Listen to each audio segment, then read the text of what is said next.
à tous. Donc, comme on vient de vous le dire, je m'appelle Philippa. Je prends la parole aujourd'hui pour témoigner de mon parcours, qui est celui de quelqu'un qui a été touché à l'âge de 20 ans pour la première fois par un trouble psychique considéré comme sévère, pour vous raconter comment j'ai cheminé jusqu'à devenir en effet accompagnante et formatrice sur les enjeux de santé mentale dans les organisations professionnelles. Il y a 2 messages que je voudrais vous faire passer aujourd'hui. Le premier, c'est qu'il y a des pratiques en psychiatrie qui doivent absolument être remises en cause, très profondément. Et le deuxième, c'est vous dire comment cette maladie par laquelle je me suis sentie au départ détruite et avilie est devenue pour moi un chemin de construction, un chemin d'initiation, comment j'ai fait du ravin un chemin, comment ma fragilité est devenue une épée que je brandis face à la vie aujourd'hui pour essayer d'être le plus possible une femme alignée.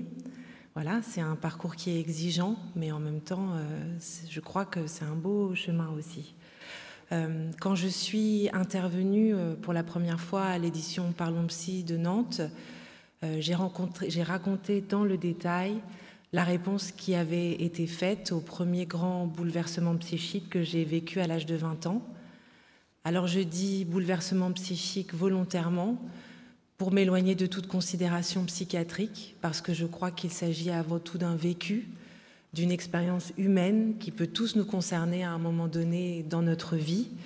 Je crois qu'on peut tous à un moment donné perdre pied psychologiquement, sentir son mental, sa sensibilité, ses émotions, basculer dans des sphères inattendues et bien souvent effrayantes et traumatiques. On peut tous, le fils de bonne famille comme le soldat qui part au combat, ça peut nous arriver à tous. Alors la réponse qui a été faite à ce premier grand bouleversement psychique, elle peut se résumer en quelques mots. Interpellation brutale, contention, enfermement, injection, diagnostic, médication, économie de mots.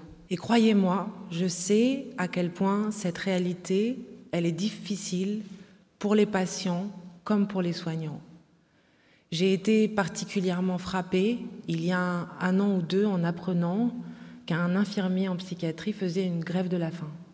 Je ne sais pas si vous vous rendez compte que les gens qui font des grèves de la faim, ce sont des gens qui sont condamnés à mort ou condamnés à la prison à perpétuité. Donc c'est dire si les soignants travaillent aussi dans des circonstances extrêmement, parfois difficiles et compliquées. Mais pour synthétiser, ce que je veux dire, c'est que cette réponse, elle rajoute de la souffrance sur de la souffrance, elle rajoute du traumatisme sur le traumatisme, de la peur sur de la peur, de l'humiliation sur de l'humiliation, de la honte sur de la honte, et vient nourrir une très profonde auto-stigmatisation. Je vais vous dire quelque chose que je pense profondément, ça ne marche pas. Cette réponse ne marche pas. Elle engendre même quelque chose de singulier, c'est celui de devoir faire le chemin de l'acceptation, je dirais même du pardon, à l'égard de ceux qui étaient supposés nous aider et nous soigner. Alors moi, ce chemin du pardon, je l'ai fait. Je suis parvenue à me mettre à leur place, à comprendre les difficultés auxquelles étaient confrontés ceux qui m'ont infligé ces traitements. Je suis parvenue à comprendre leurs peurs, leurs incompréhensions. Je suis parvenue à comprendre leurs dogmes et leurs croyances. Et j'ai essayé de les respecter et même de les maîtriser, puisqu'aujourd'hui, ce trouble qui aurait pu me voler ma vie, j'en ai fait mon métier. Comme on vous l'a dit tout à l'heure, je suis formatrice et accompagnante sur les enjeux de la santé mentale au travail. Et donc je connais bien, depuis 10 ans, ce monde de la santé mentale. Et je crois qu'il est important, après avoir dénoncé les manquements que j'avais à cœur de dénoncer, de souligner les raisons qui me donnent le courage d'espérer.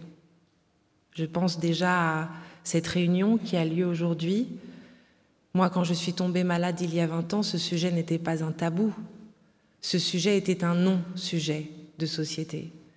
Aujourd'hui, quand même, on en parle davantage.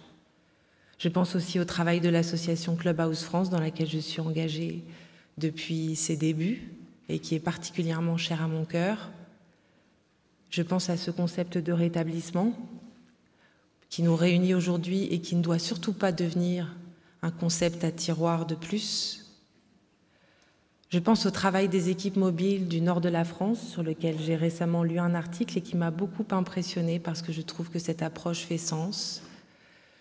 Je pense au Club des entendeurs de voix et je pense aussi à toutes les femmes et à tous les hommes que je rencontre chaque jour dans mon métier, assistantes sociales, infirmières, chargées d'insertion, chargées de mission handicap, des gens qui travaillent dans les ressources humaines, des managers, des médecins, des psychologues qui essayent de poser un regard bienveillant sur leur métier, de poser des actes auprès de ceux qui en ont besoin, de ceux qui ont besoin d'être aidés. Et je trouve que leur travail est souvent très peu valorisé. Parce que même quand on fait les choses avec humanité, parce que ça a du sens pour soi, on a besoin de reconnaissance. Parce que c'est ça aussi qui donne la force d'avancer et de continuer. Et enfin, je pense à l'avancée timide mais réelle de la paire-aidance.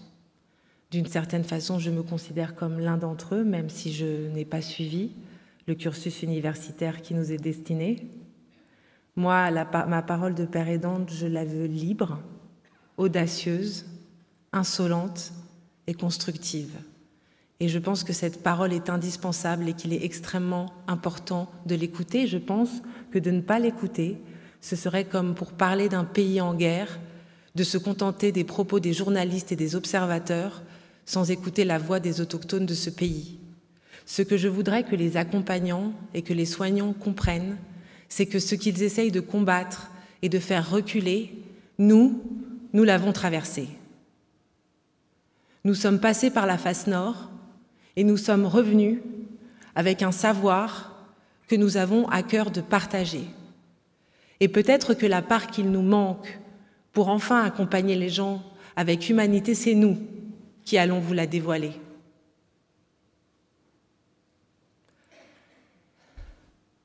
Alors j'ai foi, moi, dans la capacité de cette société à opérer cette mutation, et je pense que cette foi, elle est nécessaire.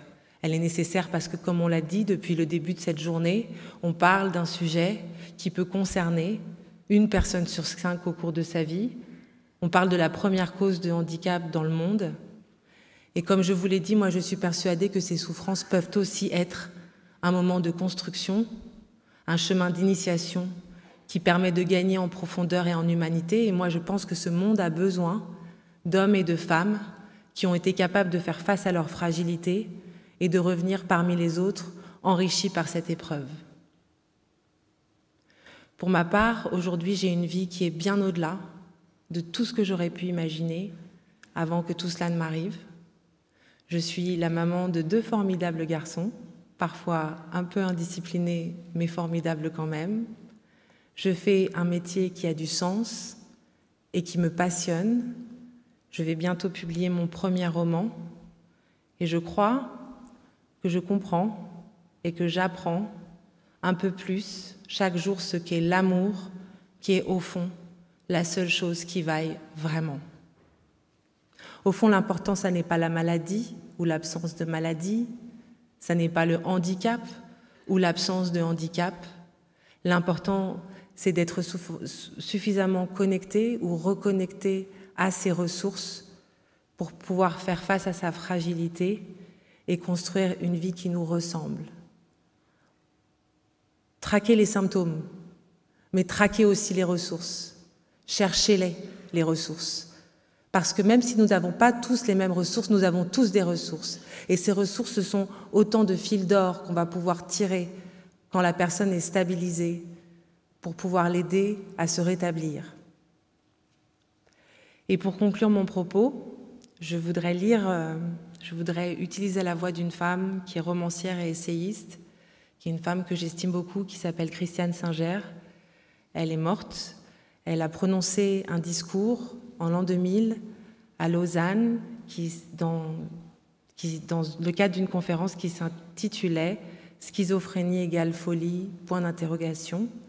Et voilà ce qu'elle a dit. Et moi, ce sont des mots, quand je les ai lus, qui m'ont profondément touchée et qui m'ont aidée à avancer. Elle a dit « Il est urgent de changer notre regard sur ceux que nous appelons malades et urgent qu'eux aussi changent leur regard sur eux-mêmes. Il existe un niveau de l'être qui reste intact. Il existe un lieu en chacun où nous sommes non seulement guéris, mais rendus déjà à nous-mêmes. La maladie est un accident, un malheur, une épreuve qui n'atteint pas le noyau. C'est à ce noyau intact que je m'adresse en vous parlant, non pas parce que vous serez un jour guéris, mais parce que dans mes yeux, vous l'êtes déjà. Non pas parce que l'espoir me porte que vous serez un jour à nouveau entier, mais parce que la certitude est en moi que déjà vous l'êtes. Alors je voudrais demander à tous les gens qui sont dans cette salle et à ceux qui nous écoutent de ne jamais oublier ça. Quoi qu'il vous soit arrivé dans votre vie, il y a une part de vous qui pour toujours est intacte. Et ensuite, je dirais que peut-être que d'accompagner quelqu'un dans la reconquête de cette part de lui-même qui, quoi qu'il arrive, est intacte, pourrait être une belle définition de l'accompagnement au rétablissement.